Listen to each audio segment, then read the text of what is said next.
I don't love these fragrances, but I respect the crap out of them. Basically, what I'm doing today is pretty simple. I've chosen 3 highly popular, well-loved fragrances that I own and wear or have worn from time to time, but I don't love them. They're not my favorites. However, despite how they may not necessarily fit into my taste and my functional wardrobe, I have to admit they are well-composed fragrances that have been masterfully created by skilled perfumers. Their impact on the market speaks for itself. There must be a reason why so many people have talked about them and bought them. Now, I'm not typically a proponent of, well, if everyone's doing it, then it must be good. Because let's be real, the masses engage with many dumb, stupid things. At least things that I would never associate with. But after experiencing these for myself from my own personal account, I can say that they're objectively well made, even if they're not for me. So I'm going to present to you these 3 fragrances, and for each one, I'm going to present a few contemporary alternatives, fragrances that are kind of in the ballpark, that do smell along the same lines as these popular fragrances, but they're ones that I just prefer. I would pick over the popular ones just about every time. All fragrances will be linked in the description as usual, so let's dive right into it. The first one up here is a big boy.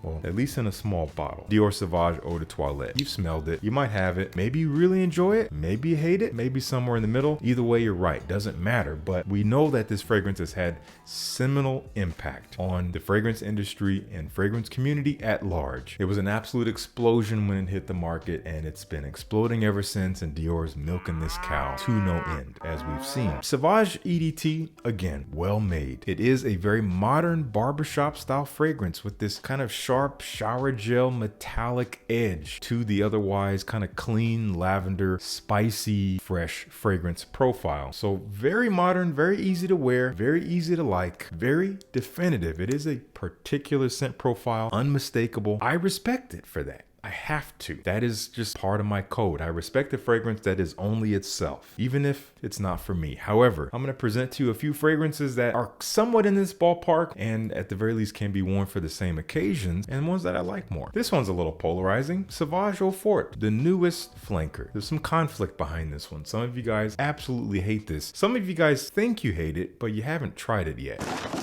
I cannot urge you enough to try this for yourself, not just from a little atomizer, a little sample. Go into a store, spray it on your hand, or even wear it, and just walk around with it and live with it for a few hours and see how you truly feel about it before you jump on this bandwagon of pure hatred for this fragrance. It's actually kind of laughable, but I think it's wonderful if you like something that's a little different. It's not what we expected, and I love that, but some people don't. Of course, especially with the name Sauvage, I see why it's a little confusing, but it's a fresh, clean, lavender, woody, musky fragrance. There is this almost cypress-like feel, like a green, almost coniferous, dry woodiness behind this LME resin, also bringing this almost piney feel, marginally sweet, kind of creamy, milky, watery in a way. It's odd, but it's also very versatile, very wearable, something to enjoy for just about any occasion if it suits your taste, and I just happen to like it a little bit more than the original. Same would go for Homme 2020. I tried to hate this for a similar reason that a lot of people have tried to hate Eau Forte. I hated it before I even tried it because I heard that it was different than what I was expecting, so I was like, nope, not gonna like that. Until I actually tried it and realized this is good perfumery. It is simple, but it's not basic. That's how I like to describe this. It has this almost lemony, musky, woody freshness, maybe a little spicy. There's something about it that doesn't feel natural, but it's not screechy, scratchy, no sharp edges here. It is kind of sexy for being a fresh, easy to wear daily men's fragrance, and it just suits me a little bit more than Dior Sauvage for whatever reason. And if I really want to class it up, I could go with the elixir version, but that's not quite as versatile as the options I just discussed, so I wouldn't put it in the same function. But Mind Games Gambit, I kind of would. Now, I do tend to reserve Gambit more for the evening, but it is still something you could wear year round, and it does bear a little tiny bit of resemblance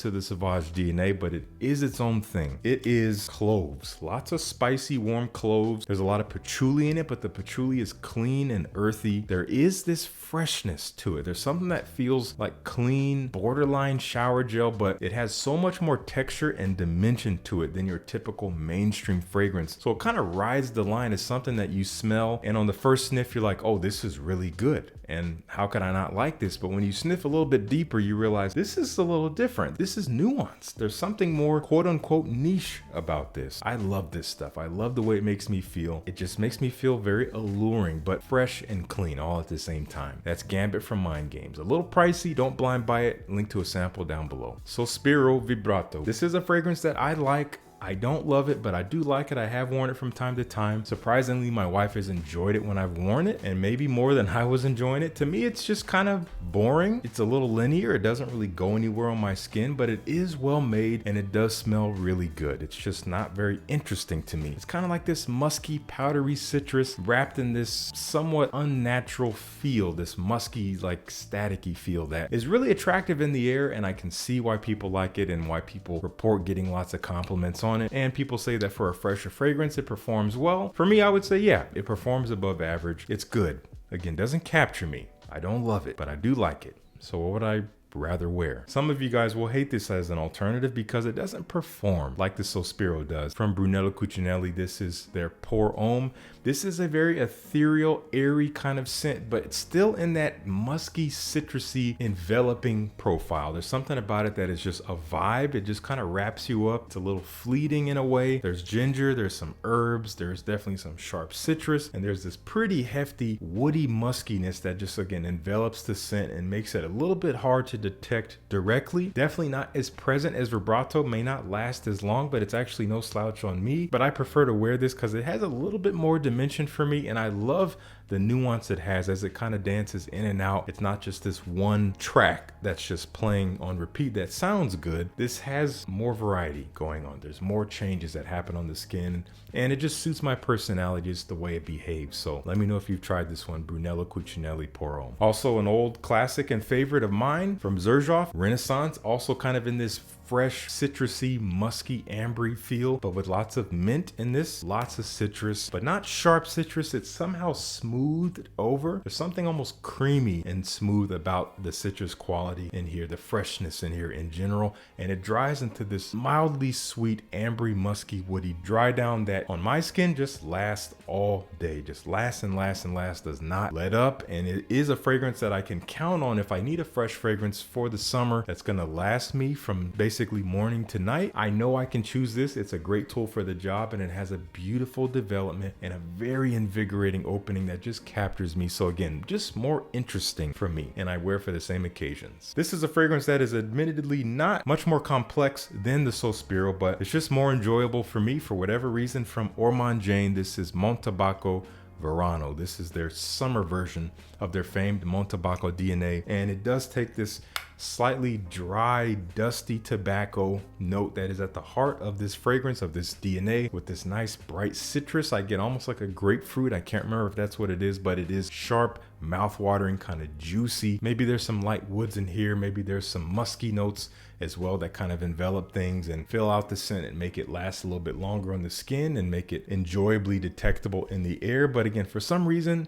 the experiences I've had with this, wearing it in the heat, wearing it all day, and it performs pretty well, have been just more enjoyable, more interesting to me than the Sospiro. Why? Kind of hard for me to say. That's just where I stand. I like it a lot. Let me know if you enjoy it too. Again, if you haven't tried it, links down below in the description for Ormonde Jayne Montabaco Verano. And our final popular fragrance here, one of the most hyped from the house for sure, the house of Margiela from their replica line. This is Jazz Club. I know some people would say By the Fireplace. That one is also very, very popular.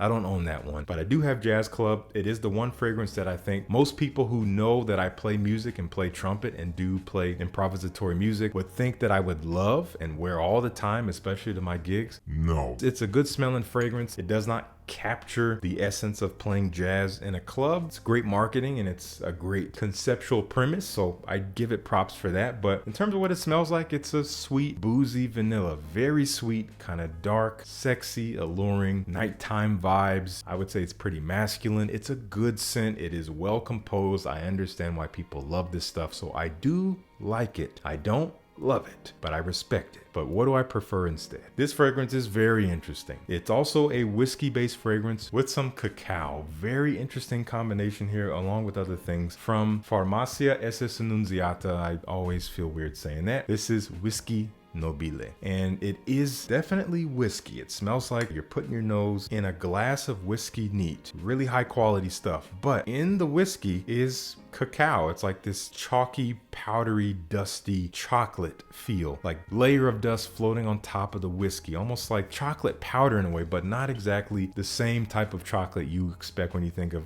like milk chocolate and things like that. It's the texture of it that makes it interesting. Again, more of a dry feel. There's also a beautiful coffee note. There's some leather in this one. The way it all comes together, honestly, when you first spray it on, it's a little odd. It kind of smells like grapey in a way, but in a very intriguing way. And it's not overt, but as that kind of fades away, you do get the whiskey, you get the cacao. It's sweet vanilla, it's warm, it's a little spicy. There's that coffee feel that is very calming in a way. Nice woody foundation, almost like a wooden barrel that the whiskey is contained in. Beautiful fragrance and a very unique take on whiskey, at least from what I've experienced. Let me know if you've tried this one. That is Whiskey Nobile. From the indie brand known as Day 3 Fragrances. Haven't talked about them in a while. I do love this stuff. I've always loved this one, and I think it might still be my favorite from the house. Ámbar Dominicano. It does smell a little bit like Creation E from Roger Parfum, and some people say blended with Tonka Cola from Mancera, which I haven't tried, so I can't speak for that. But yes, I do get this slight Creation E vibe, that whiskey, coke, benzoin, resin kind of vibe. Vanillic, damp and balsamic in a way, but also fizzy and effervescent, deep, rich, sweet whiskey with this kind of bubbly vibe. But ultimately, I think this is a little bit more approachable and just kind of